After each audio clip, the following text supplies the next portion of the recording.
I want to thank every one of you for being here tonight. There's a lot of emotion here tonight at this courthouse. A lot of a year and a half, nearly 2 years of blood, sweat, and tears, it feels like. A lot of hard work from so many people. So if you will just bear with me, there's a lot of people I have to thank. But first, those of you who don't know, I'm Alan Wilson. I'm South Carolina's Attorney General, and I got the best staff of any Attorney General in the United States of America. I want to start by thanking our prosecution team. I want to tell you, I've been here for nearly 6 weeks with this team, living in a hotel, and it felt almost like being in a dorm environment in college. Late nights, cramming, studying, little sleep, away from our families, getting up early, getting here to the courthouse, working long hours, getting on each other's nerves at times. But it was all worth it. It was all worth it because we got to bring justice and be a voice for Maggie and Paul Murdaugh and bring justice for the people of South Carolina. I don't know if I mentioned the bailiffs, but I want to thank them. And there's another group of people who you don't know who they are, but that's the jurors. And not just the jurors, but the alternates, the ones who didn't even get to serve to the very end, but people who were taken away from their families. And I want to thank the families of our jurors who sat here every single day for what seemed like long amounts of tedious, monotonous information and evidence. Sometimes people didn't know what it meant. They didn't understand it. And they had to sit there and process it and hear it over and over and over again. And I want to thank these nameless jurors whose identities have been protected. They may make their identities available to all of you at some point, but they sat there and they delivered justice tonight, and I want to thank them for their role in this process. Amen. You know, Winston Churchill said, democracy is the worst form of government except for every other kind. I kind of want to adopt that and say we may have the worst criminal justice system in the world, but it's better than every other kind that there is. And our criminal justice system worked tonight.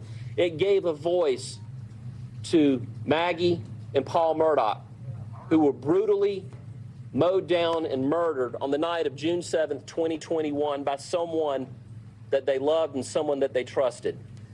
And they couldn't be here to testify for themselves tonight.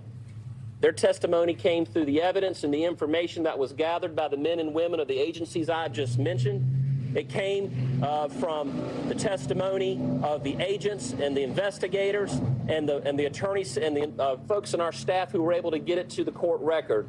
And so I want to say tonight, their voice was heard tonight and justice was brought for them. We can't bring them back, but we can bring them justice. Amen. Amen.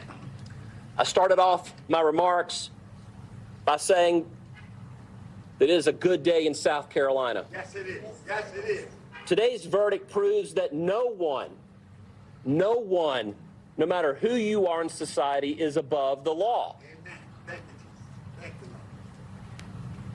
A lot of people doubted that this process would work, and hopefully, for those who did doubt the process, hopefully we have instilled and put a little bit of faith back into you and your lives as you view this process as it unfolds. We called this our Super Bowl, and not because of the media attention, but just because of the effort that we knew that we would have to put into this. And we didn't really get to watch much of the Super Bowl that went on because when we arrived, I think it was winter, and it feels like spring now. But every single member of this team, every single member of the state grand jury staff, what we do well is work together as a team in complex investigations, and who we work with is my partners at SLED. And I can't thank them enough as well because we're used to working on these complex cases and working together. And I'm not leaving out Sheriff Hill and the Colleton County Sheriff's Office and our federal partners in Orangeburg and Charleston Sheriff's Office and all the other agencies that have worked on this case. I also want to thank Ms. Becky, if she's still up there, because she's been amazing. The clerk staff has been amazing. The court staff has been amazing. The bailiffs have been amazing. And again, I also want to thank this community who really has embraced us and has been so great to us and made us able to survive this process that has been long and arduous. And I have been sleeping. I hadn't been. And I have been eating more than Kind bars every now and then. But, and I'm sure that's a nice plug for Kind. But anyway, it really has been a great process. We will have sentencing tomorrow. Obviously, we're not going to comment on sentencing because that's still pending. But justice was done today. It doesn't matter who your family is. It doesn't matter how much money you have or people think you have. It doesn't matter what you think, how prominent you are. If you do wrong, if you break the law, if you murder, then justice will be done in South Carolina.